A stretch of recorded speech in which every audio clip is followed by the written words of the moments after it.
사도행전 11장 1절에서 3절 말씀 함께 한 목소리로 읽겠습니다. 유대에 있는 사도들과 형제들이 이방인들도 하나님의 말씀을 받았다 함을 들었더니 베드로가 예루살렘에 올라갔을 때에 할례자들이 비난하여 이르되 내가 무할례자의 집에 들어가 함께 먹었다 하니. 아멘. 그 뒤에 이제 베드로가 이렇게 쭉 설명을 하죠. 이런 일이 있었다. 지난주 주신 말씀대로 고넬료와 베드로를 만나게 하셨습니다. 오늘 말씀 제목은 아무도 막을 수 없는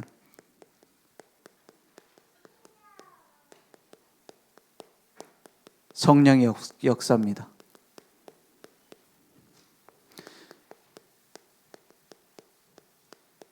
말씀 제목 한 번 더 같이 읽어보겠습니다. 아무도 막을 수 없는 성령의 역사라고 했어요. 하나님이 하시는 일을 우리가 막을 수 없고 우리가 계산할 수 없죠. 심지어는 누구도 못 막느냐? 교회 내부의 중직자들이 못 막아요. 그리고 베드로의 오래된 체질이 못 막아요. 그래서 하나님이 하시는 일을 보세요. 그래서 우리가 제일 먼저 버릴 것이 뭐냐? 계속 얘기하고 있는데 사실은 주신 말씀이 계속 그래요. 사도행전 전체 흐름이 뭐냐면 옛날 것을 벗어버리고 새 것을 갖추는 하나님의 역사입니다. 그 기준이 뭐냐? 오직 성령이 너에게 임하시면 너희가 권능을 받고 예루살렘과 온 유대와 사마리아와 땅끝까지 이르러 내 뭐가 돼요? 증인이 되리라 하세요. 왜 오직 성령이죠? 나라는 틀을 벗어나려면 오직 성령이 아니면 안 돼요. 네, 오래된 뭐가 있습니까? 좋은 것도 있어요. 경험. 내가 이런 응답을 받았었다. 내가 이런 체험을 했다. 이런 경험 있죠. 이게 많으면 많을수록 좋습니다. 그래서 얼마 전에 무슨 뇌과학자가 낸 기사에 보니까는 뇌과학자가 한 얘기를 기사에 실어서 이제 보도를 했어요. 무슨 얘기냐? 나이가 많이 들수록 창의력이 떨어진다잖아요. 근데 오히려 반대일 수 있다. 많은 걸 경험했기 때문에 새로운 걸 만든다라는 건 기존에 있던 것을 바탕으로 만드는 거기 때문에 많은 경험이 잘 살리면 나이 많아질수록 창의력이 늘어날 수 있다. 이렇게 말하더라고요. 일리가 있습니다. 그래서 동화 작가도 그렇고 애니메이션 작가도 그렇고 그 시나리오를 짜는 사람이 나이 많은 사람이 되게 신기한 거 새로운 거 많이 만드는 사람들이 많아요. 그렇죠? 그 일본의 유명한 그 애니메이션 감독이 나이가 많이 든 할아버지잖아요. 근데 막 새로운 거 창의적인 거 만들어내요. 좋은 경험이 많으면 많을수록 좋겠죠. 근데 그걸 넘어서지 못하기 때문에 창의력이 안 나오고 그걸 넘어서지 못하기 때문에 새로운 응답을 못 받아요. 넘어서면 발판이 될 건데. 그죠? 그러니까 안 됐다. 이런 것도 있습니다. 상처. 내가 가지고 있는 상처 있잖아요. 이거 해봤자 안 돼. 이렇게 얘기하잖아요. 그거 뭐 예전에 해봤는데 안 되는 거야. 이렇게 많이 얘기해요. 이거를요 어린 애들도 갖고 있어요. 아니 얼마나 살았다고 그거 해도 안 된다는 거예요. 그 방법으로 문제 풀 수 없다는 거예요. 우리 아이를 이제 수학 문제를 푸는 방법 알려주는데 야 이렇게 해가지고 이렇게 하면 할 수 있어. 라고 하니까 나 그렇게 해봤는데 안 됐대. 아니 지가 했으면 얼마나 했다고. 그죠? 자기가 했으면 얼마나 했겠어요. 근데 그 방법은 안 된대. 그걸 보면서 딱 생각 들었어요. 내가 이럴 때 없는가? 그죠? 내가 가지고 있는 선입견으로 이거 해도 안 되는 거 아니냐? 안 돼도 해야 될 이유가 있으면 해야 되는 거예요. 그죠? 그렇지 않습니까? 그런 상처, 잘 안 됐던 거, 그래서 잘 안 넘어서지는 거, 그런 거 있겠죠. 또 뭐 있습니까? 막 내가 지금 있는 내가 가지고 있는 어떤 편견 이런 걸로 딱 장악하고 있어요. 저 사람은 이미 안 돼. 이렇게 생각한다니까. 엄마랑은 이미 대화가 안 통해. 아빠랑은 대화가 안 통해. 저 남편은 이제 대화가 안 통해. 이렇게 갖고 있는 선입견, 편견 이런 거 있습니다. 이게 전부 다 뭐냐면 나라는 틀이에요. 나라는 틀. 그죠? 좋은 거, 나쁜 거 다 있어요. 예를 들어서 우리 교회에 이런 그 방법을 가지고 했는데 잘 안 됐어. 팀 구성을 이렇게 하니까 잘 안 됐어. 계속 그 생각을 가지고 안 된다고 생각하고 있어요. 그러면 됩니까? 그러면 문제점만 보여요. 문제점을 못 보면 안 되잖아요. 성격이 긍정적인 게 성령님도 받기 좋습니까? 부정적인 게 성령님도 받기 좋아요? 네? 긍정적인 거, 부정적인 거. 둘 다 성령님도 하시는 것은 하나님입니다. 그죠? 오히려 부정적인 게 더 편할 수도 있어요. 왜냐? 진짜 하나님 뜻일까? 고민 많이 하거든요. 그렇잖아요. 저는 성격이 부정적입니다. 저 성격이 되게 부정적이에요. 저희 아내가 알아요. 되게 부정적이라고.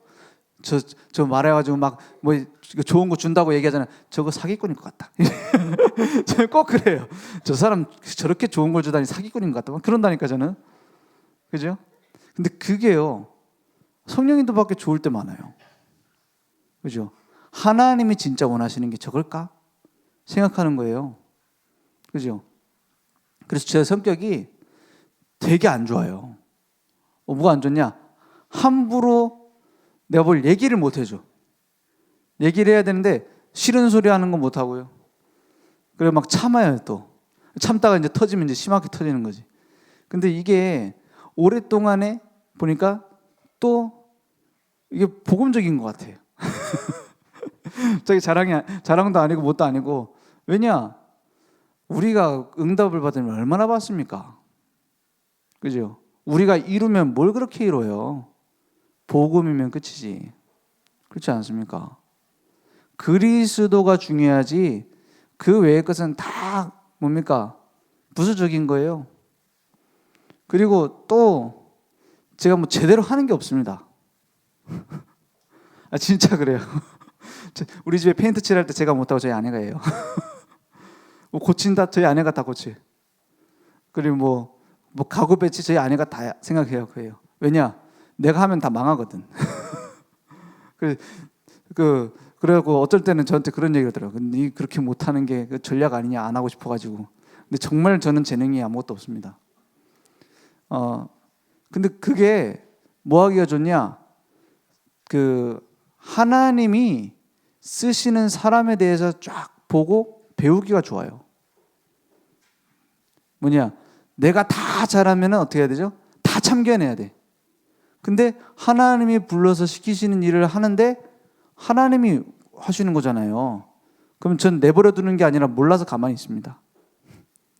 왜냐? 하나님이 모든 지체를 불러서 한 몸을 이루게 하셨잖아요. 그렇지 않습니까? 무슨 얘기입니까? 우리가 진짜 해야 될 것은 성령의 역사 속에 들어가는 겁니다. 그죠?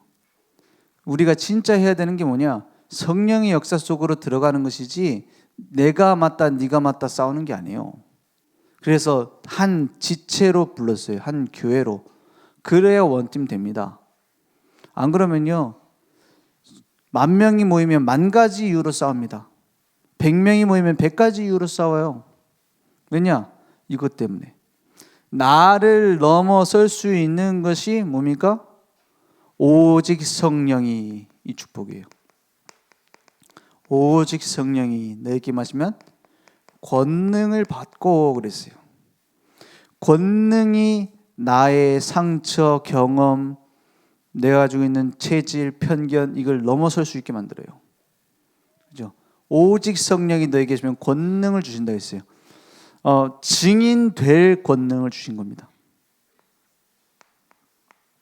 증인 될 수 있도록. 그걸 하나님이 만들어 가시는 거예요. 목적이 여기 있습니다. 그 군인이 나라 안 지키는데 거기다가 지원해 주면 되나요? 돈을 주고 뭐 옷도 주고 총 다 주는데 군인이 나라를 안 지켜. 그럼 어떻게 되죠? 그러면 직위 박탈이에요. 경찰서에 전화해가지고 막 경찰 지금 출동해달라고 하는데 경찰이 지금 자느냐고 못 갑니다. 그럼 돼요? 직무유기 처벌받습니다. 소방관한테 막 119 전화해가지고 지금 출동해달라는데 안 와요. 그러면 어떻게 되죠? 그럼 징계받아요. 그렇지 않습니까? 응급실에 환자가 와가지고 의사가 막 고쳐야 되는데 지금 못 고치고 그 뭡니까? 막 그 핸드폰 카톡 하느냐고 환자를 못 봤어. 그 환자가 죽었어요. 그럼 누가 책임져야 돼요? 의사가 책임져야 돼요. 반대로 증인의 방향 맞춘 자. 누구의 증인이요? 예수가 그리스도라는 증인. 내 증인이 되리라 했어요. 이 예수님이 하신 말씀입니다. 예수가 그리스도라는 증인, 증거 가진 자, 이렇게 우리를 부르셨어요. 여기에 방향 맞추는 것이 모든 권능이 나의 것이 되는 중요한 응답의 시작입니다. 그렇죠? 이걸 넘어설 수 있게 만드는 거예요. 그래서 지금 초대교회가 뭐에 빠져 있느냐? 초대교회 안에 어떤 사람들이 있었냐면은 그 바울을 가장 괴롭게 한 사람들이 초대교회 안에 있었던 이 손할례당이라는 사람들입니다. 그 주류가 다 지금 그 성경에 보면 자세히 나와 있죠. 이 손할례당과 율법주의파가 있어요. 이 대표 주자가 누구냐면은 예수님의 동생 야고보입니다. 예수님의 동생 야고보가 이 대표 주자였어요. 그리고 많은 장로들이 이 손할례당 율법주의에 힘을 실어주고 있었어요. 지금 여기 사도행전 10장 요때까지만 해도 괜찮아요. 11장 이럴 때까지만 해도. 나중에는 베드로가 이제 주로 그 실세였잖아요. 원래 처음 시작할 때 사도행전 2장부터 시작해갖고 마가다락방 교회 그 힘이 점점 야고보한테 넘어갑니다. 그 실세라는 게 나중에 야고보한테 넘어가요. 그러면서 전체가 어떻게 되느냐? 전체 흐름이 율법주의로 가요. 바울이 나중에 이것 때문에 굉장히 괴로워합니다. 괴로울 수 있는 상황에 들어갑니다. 물론 괴로워했다 이건 아니지만 가장 그 사역을 방해하는 요소가 돼요. 왜 그러냐? 이 사람들이 주로 누구였냐면 정통 유대인들은 좀 덜해요. 정통 유대인이 아니라 헬라인이었다가, 헬라인이라면 그리스 사람들을 말해요. 그 헬라인이었다가 그 당시 뭐 로마 다 그 사람들 있지 않습니까? 그런 그 속에 있다가 여호와 하나님을 믿고 싶은 거예요. 거기에서 둘로 나눠지는 겁니다. 한쪽은 고넬료 같은 하나님을 경외하는 자들. 내가 뭐 할례 받고 막 이렇게 율법을 다 지키고 그렇게 하는 건 너무 힘들다. 나 그냥 하나님 말씀만 받을래. 그래서 여호와 하나님 바라보고 기도하고 구제하고 뭐 이렇게 할래. 라고 한 게 하나님을 경외하는 자들이었어요. 그런데 그것과 반대로 들어가려면 확실하게 해야지. 그죠? 성격도 확실한 그런 거 있잖아요. 확실하게 해야지. 우린 할례 받겠다 한 거예요. 할례를 참아냈어. 참아내고 먹지 말라고 한 거 먹으라고 한 거 딱 구분해갖고 먹고 랍비가 시키는 대로 율법적으로 딱 지키고 살았어요. 이 사람들 입장에서는 뭐로 보여요? 너무나 고통스럽고 힘들게 얻은 이 하나님의 백성이라는 칭호, 그게 너무 중요한 거예요. 그죠? 그게 너무 중요한데 나사렛 예수라는 분이 우리의 죄를 위해서 십자가에 죽으시고 부활하시고 저분이 메시아라네? 그러면 우리도 저 나사렛 예수를 믿는 나사렛파가 될래? 라고 결정을 한 겁니다. 이 할례 받은 사람이. 그러니까 어떤 식으로 믿게 돼요? 니네 진짜 예수 믿고 싶어? 그럼 우리처럼 할례 받아. 이렇게 나온 거예요. 그 시집살이를 지독하게 당한 며느리가 시집살이를 잘한다는 말이 있어요. 왜 그렇죠? 당해봤으니까는 할 수 있는 거예요. 그죠? 그 가정폭력도 당해본 사람이 또 하잖아요. 주로.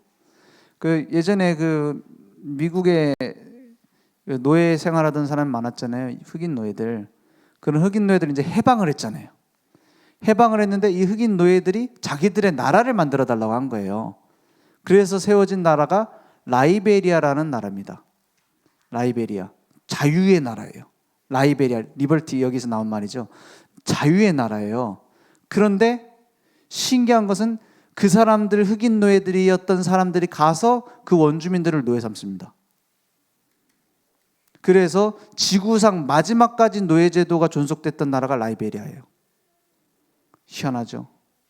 당해본 사람이 그 상처를 가지고 더 심하게 한다니까요. 혹시 여러분 부모님한테 받은 상처 자녀들에게 똑같이 주고 있습니까? 그게 그래서 그런 거예요. 여러분이 나빠서 그런 게 아니고 이게 사람이 그래 되게 돼 있다니까요. 그걸 못 넘어선다니까요. 이 손해라당 하는 거 보세요. 그걸 못 넘어서는 거예요. 나라는 틀. 우리가 이런 부분을 못 보면 복음운동이 끝나버립니다. 시대마다 그랬어요. 그러니까 이게 어디로 갑니까? 이게 어디로 가요? 나중에는 이게 율법주의 운동으로 가버립니다.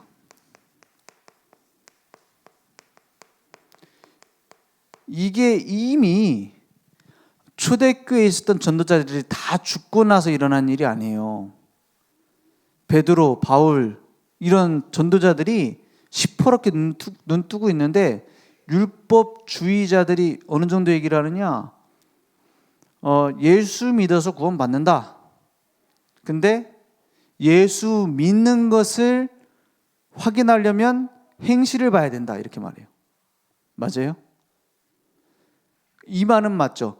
예수 믿으면 우리의 행실이 달라진다. 그건 맞습니다. 왜냐? 성령의 사람이 어떻게 죄인과 같겠습니까? 의인이 어떻게 죄인과 같이 살겠어요? 달라지겠죠. 그런데 아직 치유되지 않은 부분이 있어요. 그걸 갖고 공격하는 거예요. 아직 치유되지 않은 부분 있잖아요. 여러분도 치유 안 된 부분 있죠, 아직? 그죠? 치유 안 된 부분이 있어요. 그걸 가지고 공격을 하는 거예요. 그래서 이게 사도들의 제자가 속사도입니다. 사도들이 직접 키운 제자를 속사도라고 해요. 그 속사도들이 키운 제자를 교부라고 합니다. 그 교부 시대 때 이미 복음은 사실은 아주 희미해져 버려요. 교부 시대 때 어느 정도 돼요? 야, 우리 다 예수 믿는 거니까 좀 교부 세울 때는 올바른 된 사람 세우자. 맞는 말이죠. 근데 전혀 복음 없는 사람도 그냥 세워버린 거예요. 복음 없다는 건 복음의 가치와 복음의 중요성을 모른단 말이에요. 그냥 난 예수 믿는다 하고는 율법적으로 사는 거예요. 그런 사람들이 세워졌어요. 그래서 교부인 오리겐 같은 경우에는 자기 정욕을 제어하겠다고 자기 성기를 절단하잖아요. 그걸 보고 존경하잖아요, 사람들이. 야, 대단한 사람이다. 우리도 존경하고 저렇게 믿어야 된다. 그렇게 말해요. 그리고 그게 얼마 지나서도 아닙니다. 콘스탄티누스가 그 황제가 이제 국교로 받아들이잖아요. 그리고 나서 더 심해져요. 이제 더 심해져요. 이제 보여줘야 되니까. 그래서 뭐까지 나옵니까? 기둥 위에 성자 해가지고 저기 탑 위에 올라가고 사는 거예요. 고행하면서. 복음 전하는 것도 아니고 올라가서 뭐예요? 기도하는 거예요. 그러면서 안 씻어요. 얼마나 안 씻어요? 6개월 막 안 씻어. 그리고 하루에 빵 2조각 먹고 살아요. 뼈가 다 보여요. 갈비뼈가. 고행하는 거예요. 그걸 보고 잘 믿는다고 했어요. 우리도 저렇게 믿어야 된다고 말했어요. 그게 믿음입니까? 이 율법주의, 너무나 율법을 잘 지키자, 너무나 좋은 겁니다. 우리가 만약 율법을 다 지킬 수 있다면 건강해질 거예요. 그죠? 아침에 일찍 일어나서 밤에 정확한 시간에 자고 먹지 말라는 거 먹지 말고 먹으라는 거 먹고 건강해질 수 있어요. 그렇죠? 근데 그것이 예수 믿는 것이다 라고 말하는 사람 너무 많았어요. 그죠? 그래서 초대교회는 중세 교회 가기 전에 이미 복음을 상실한 겁니다. 정확하게 말하면 콘스탄티노스 황제가 칙령을 발표했을 때 이미 기독교는 기독교가 아니에요. 왜? 복음이 로마를 정복했다잖아요. 이미 복음이 없어요. 자세히 찾아보면 복음이 없어요. 그때 바울이 심지어는 어떻게 했냐, 그 바울이 왜 로마 감옥으로 잡혀갑니까? 죄명이 뭐였어요? 왜 잡혀갔게요? 아세요? 왜 예루살렘에서 잡혔죠? 바울이 막 로마 황제가 아니라 예수님을 왕이라고 했다, 이것 때문에 잡혔어요? 아닙니다. 바울이 예루살렘에서 체포된 이유가 이방인을 성전에 데려왔다는 죄로 잡혀요. 그걸로 잡힌다니까요. 그 심지어 성전에 데리고 들어간 것도 아니에요.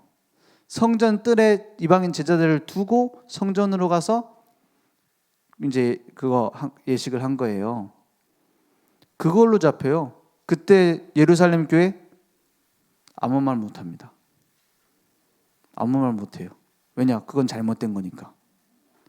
암묵적인 통입니다. 그래서 그 선교 여행을 갔다 온 베드로에게 초대교회 예루살렘 교회 장로들이 제일 먼저 요청한 게 뭐였어요?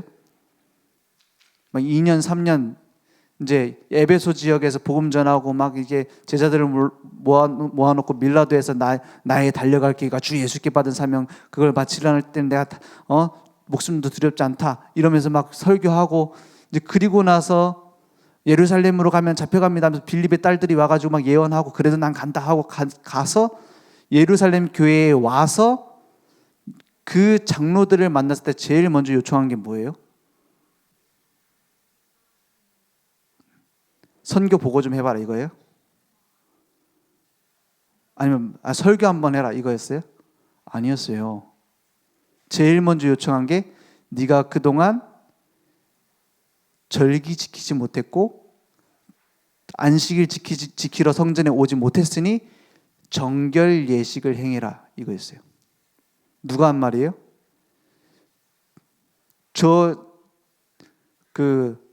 유대인들이 한 말이 아니에요. 예수 안 믿는 유대인들이 한 말이 아니에요.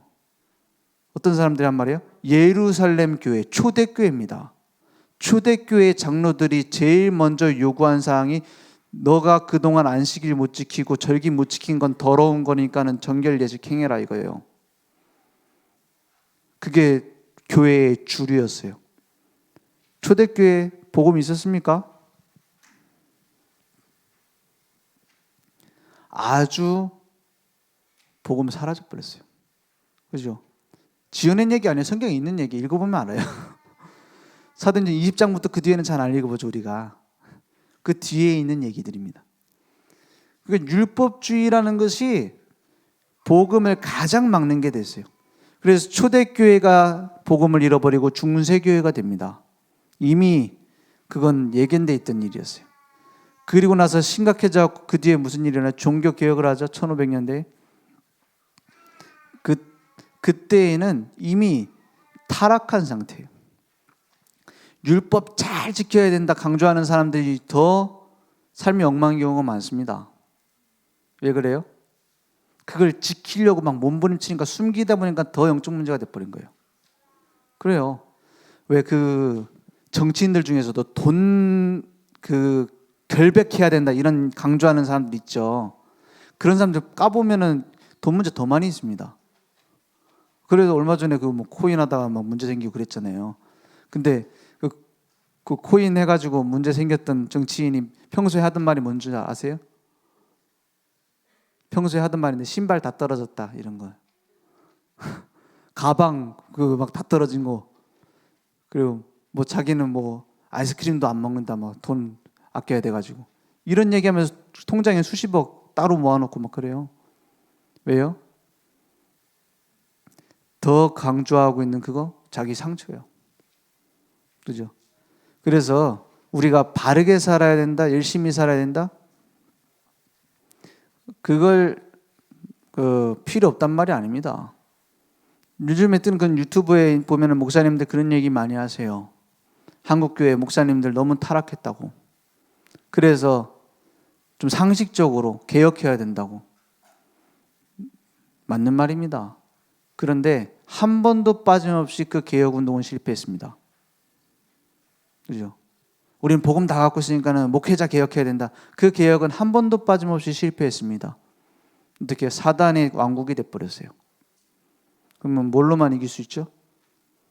복음 운동 안 하면 안 돼요. 그죠? 그 복음 운동하는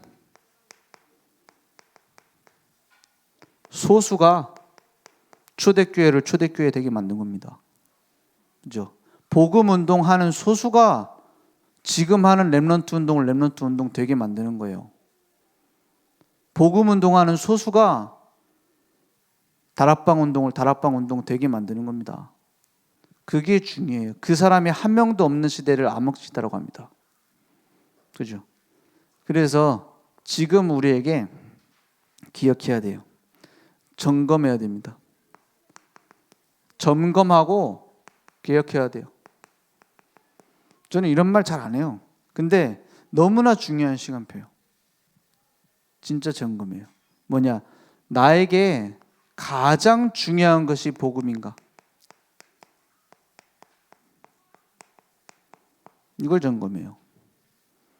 내게 진짜 복음의 가치가 있느냐? 복음의 가치를 알고 있느냐? 그것 때문에 살고 있느냐? 그걸 점검해보지 않으면 자꾸 내 체질대로 갑니다. 그리고 내가 지금 강단 말씀 따라가고 있느냐?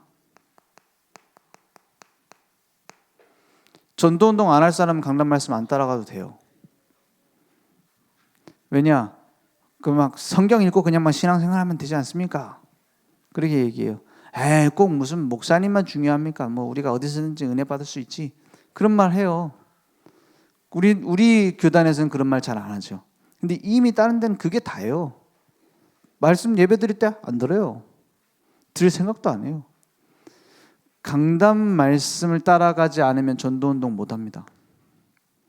진짜 전도하려고 생각하잖아요. 강단 말씀 안 따라가면 못 하게 돼 있어요.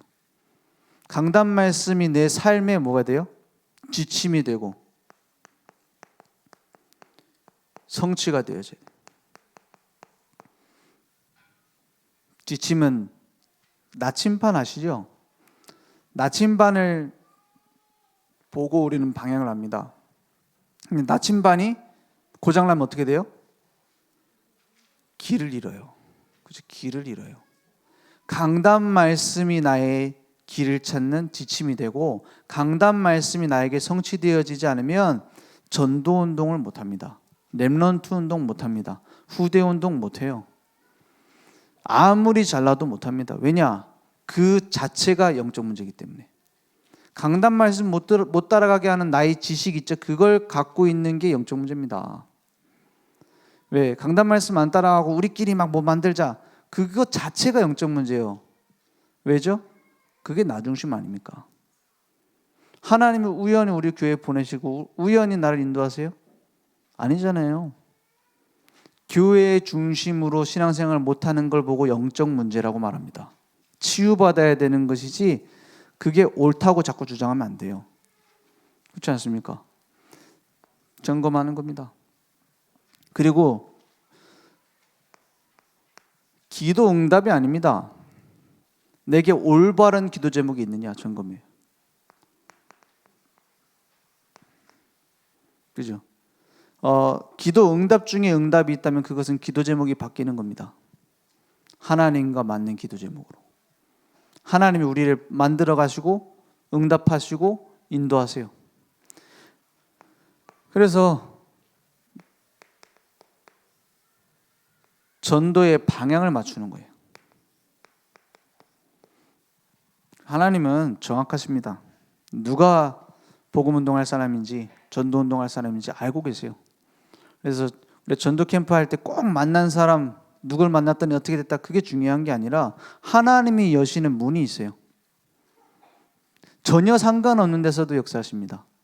그래서 우리는 동쪽에서 일하는데 하나님은 서쪽에서 응답을 줘요. 우리는 서쪽으로 갔는데 북쪽에 준비된 문이 열려요. 그게 하나님이 하신 일 아닙니까? 그게 신앙생활이고. 우리는 전도의 방향 맞추면 되는 거예요. 그죠? 그래서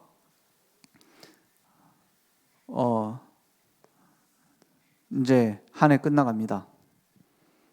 이럴 때 제일 좋아요. 사실 하나님 입장에서는 2023년이나 24년이나 영원한 걸 보고 계시는데 뭐 그렇게 차이 나겠습니까? 그죠? 뭐 하루 지나면 2024년 막 대단한 응답 시작, 그런 건 아니죠. 그런데 우리가 기도할 수 있는 중요한 기회이기는 해요. 이걸 놓치면 안 돼요. 그죠? 점검하는 겁니다. 내가 진짜 복음 알고 있느냐?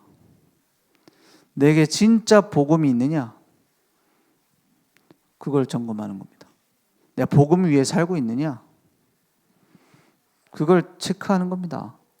그때마다 중요한 응답이 올 겁니다. 그죠?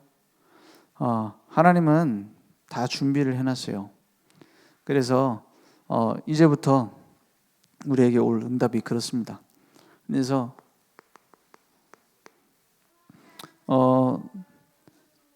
그냥 광고로 보지 마시고 광고 속에서 내가 무엇을 실천할 것인지 찾아요.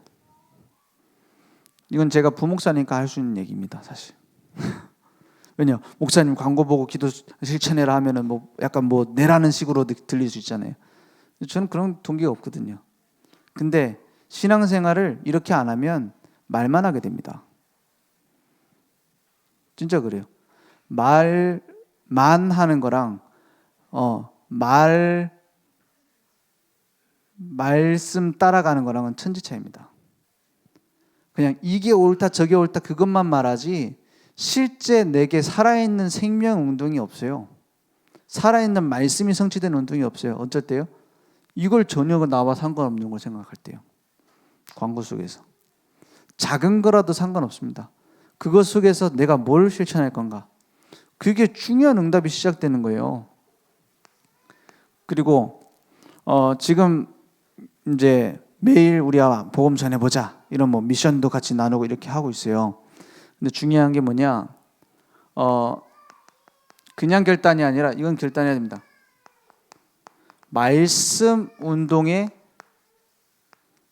내가 들어가는 겁니다.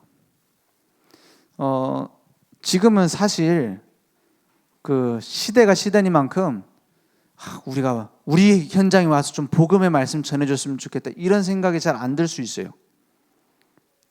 왜냐? 틀면 나오는데, 그죠? 틀면 들을 수 있잖아요. 시간상으로나 어떤 편리성으로나 훨씬 빨라요. 그래서 지금 우리 집에 좀 복음 좀 전해달라 이런 집은 좀 별로 없어요. 그죠? 다락방 좀 우리 집에 와주세요. 이게 잘 없어요. 왜냐? 그냥 틀면 나오는데, 그죠? 그럼 어떻게 봐야 되느냐? 지금 말씀 운동이 아니라 전도 운동을 위한 말씀 운동입니다. 전도하는 다락방, 전도하는 주기회가 내 가정에서 회복되어야 돼요.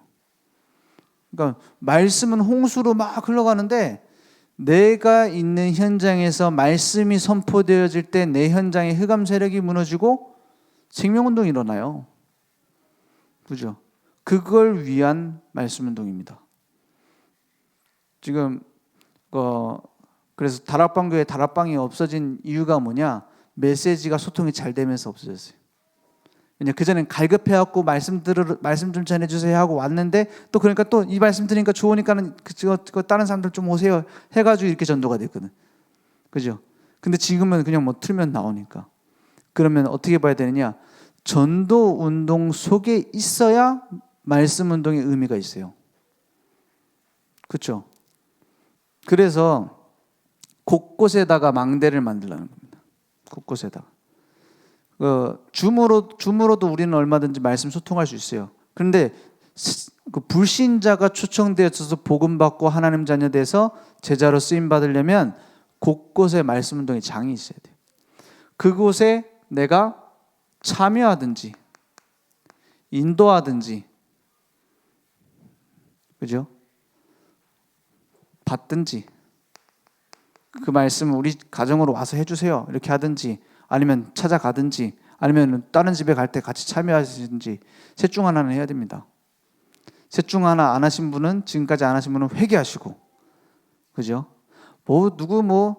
뭡니까 가요 한번 들었다고 회개하고 그럴 필요 없어요. 막 트로트 들었다고 회개하고 그럴 필요 없다니까요. 내가 시간을 낭비하고 드라마를 너무 많이 했습니다. 죄송합니다. 이런 회개는 할 필요 없어요. 무슨 회개해야 돼요?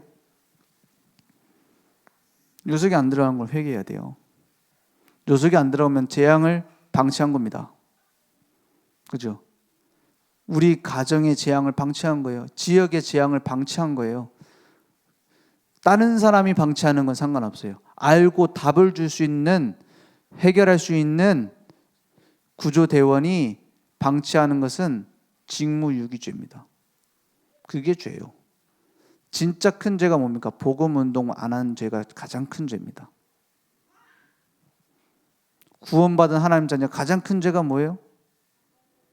복음 말고 딴 거 한 게 가장 큰 죄입니다. 그걸 회개해야 돼요. 그래서 정확하게 말하면 우리 교단이 회개를 제일 많이 얘기하는 교단이에요. 회개 성화를 제일 많이 얘기하는 교단이 어디죠? 저거 뭡니까 저기 제일 회개 많이 얘기한다고 자부심 가진 교단이 재건파 그런 데예요. 고신 위의 재건이라고. 거기는 피아노도 못 칩니다. 이런 전자악기도 못 들어요. 딱 피아노만 들어요. 피아노만 칠 수 있어요. 왜냐? 거기서 뭐 드럼 치면 그거 막 불경하다 그래요. 재건파. 그런데 재건파보다 더 정확하고 많이 회개를 얘기하는 게 우리입니다. 뭐죠? 복음으로 각인 뿌리채를 내라. 그게 회개예요. 그죠? 복음 운동해야 된다. 그게 회개입니다. 결단이에요. 올 한 해 다 갔습니다. 사실은 교회력상으로는 오늘이 마지막 주예요. 교회력은 이제 11월이 마지막이니까. 근데 다음 달 12월은 뭡니까? 보너스. 좀 더 생각할 수 있는 유예 기간. 기도하는 겁니다. 진짜 말씀 운동할 수 있도록. 완벽하게 하려고 하지 마세요. 뭐부터 하냐? 믿음 안에서 의미를 발견하고 그걸 두고 기도하는 겁니다. 이걸 가지고 기도라고 그래요.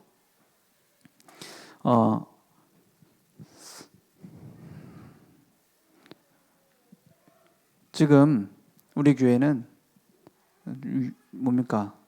어려운 상황입니다. 그죠? 그리고 어떻게 보면 위험할 수도 있습니다. 상황상. 그런데 하나님은 기회로 주셨습니다. 그죠? 지금 우리가 기도하고 있는 모든 거 하나님 알고 있어요. 그러면 뭐 하면 됩니까? 정신 차려야 됩니까? 진짜 기도해야 돼요. 그죠? 그런 속에서 지금 뭡니까? 오해니주 팀들도 지금 면담을 하고 있고, 좀 중요하게 보셔야 됩니다. 중요한 걸 중요하게 보지 못해가지고 노예로 간 게 이스라엘이었어요.